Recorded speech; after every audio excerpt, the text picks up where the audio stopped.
numéro 73, on a 25% des fruits qui proviennent de A, c'est une probabilité totale, donc de l'ensemble des fruits, hein. Il y en a qui proviennent de A et de B. Et là, 95% des fruits provenant de A, donc sachant A, ça c'est une probabilité conditionnelle. 80% des fruits provenant de B, c'est une autre probabilité conditionnelle. Voilà, c'est tout. Donc, c'est parti, on fait l'arbre. Donc, les probabilités totales qu'on connaît, c'est A et B. A, on sait que c'est 0,25 et du coup, il y a 75% par l'entreprise B. 95% de l'entreprise 1A pour les confitures contre 80% de l'entreprise B.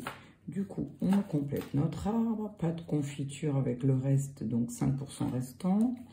Et pour faire autre chose, on ne sait pas, c'est peut-être de la compote, 20% restant. Et ensuite, eh bien, on vous demande les mêmes questions que d'habitude. Qu'est-ce que c'est que A inter C? C, les fruits proviennent de A et sont retenus pour la fabrication des confitures. Hein, je vais pour vous l'écrire. Donc, provenance de A et fabrication des confitures. Et probabilité de A inter C. Eh bien, on suit le chemin ici. C'est P de A, probabilité d'avoir A, qui est ici, multiplié par la probabilité de faire de la confiture, mais sachant qu'on vient de A. Et donc, ça nous donne 0,25 multiplié par 0,95. Et ça donne environ 0,24. Petit b, les événements B et C sont-ils incompatibles? Alors, A et C, ça veut dire, est-ce que on peut avoir des fruits provenant de A et de la confiture produite chez A? Alors, en fait, il faut juste préciser que A inter C n'est pas vide. Sinon, la probabilité de A inter C serait égale à 0. Ça, c'est la définition d'événements incompatibles. Donc, on conclut, comme P de A inter C, c'est différent de 0, ça fait environ 0,24. Hein. Normalement, on ne prend pas des valeurs approchées, mais là, c'est pour comparer à 0. Donc, on va conclure que A et C ne sont pas incompatibles. Ils peuvent se réaliser en même temps. Ah oui, chez A, on fabrique la confiture. Voilà. 3A. Montrer que la probabilité de faire la confiture est de 0,84. C'est la loi des probabilités totales. Tous les chemins qui mènent à confiture. Donc, confiture provenant de A plus confiture produite chez B. Vous multipliez les branches. Alors, la première, on va donner la valeur exacte. On ne reprend pas la valeur approchée, s'il vous plaît. Plus 0,75 fois 0,8. Le mieux est de donner un résultat fractionnaire. Hein. Bon, moi, là, je vais un petit peu plus vite. Ça vous donne quelque chose de l'ordre de 0,84. Voilà. On n'arrondit surtout pas quand on fait des événements indépendants. Il faut prendre les valeurs exactes. Ça, c'est fait. Ensuite, question suivante. Les événements A et C sont-ils indépendants? Alors, c'est pour ça que je vous dis, il faudra peut-être quand même bien avoir P de A et P de C en valeur exacte. Donc, eh bien, on a P de A inter C. P de A inter C, il me faudrait une valeur exacte. Bon, c'est 0,25 fois 0,95. P de A, c'est 0,25. P de C, on vient de voir que c'est la somme qui est là. Merde, mince, vous voyez plus rien.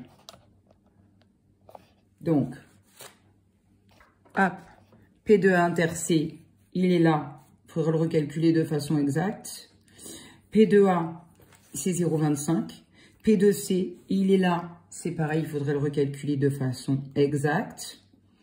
Bon, en tout cas, même si je prenais les valeurs approchées, ça nous fait du 0,25 multiplié par environ 0,84.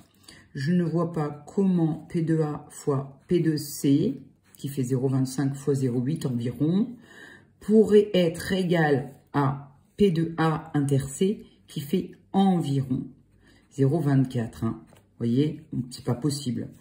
Donc, alors, ah si, méfiez-vous. Puisqu'on multiplie par un nombre plus petit que 1, je dis des bêtises. Donc là, il faut trouver la valeur exacte. Il faut que vous mettiez la valeur exacte. Vous calculez la valeur exacte ici et ici. Vous multipliez ensuite le P de A fois le P de C avec la valeur exacte ici trouvée. Et vous comparez. Et ça, il me faut aussi une valeur exacte. Vous allez montrer que c'est différent de P de A inter C.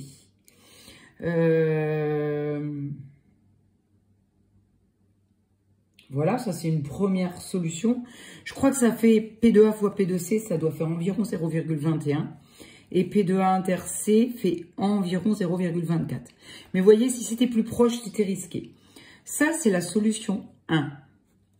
Donc là, vous dites A et C, pas indépendants. La deuxième solution, c'est de regarder donc la probabilité de C qu'on a trouvé, environ 0,84, et de comparer avec la probabilité de C sachant A qui est là. Et vous voyez que là, c'est 0,95. Si les événements étaient indépendants, ils devraient être égales, sauf qu'elles sont différentes. Donc, A et C, pas indépendants. Et enfin, dernière question.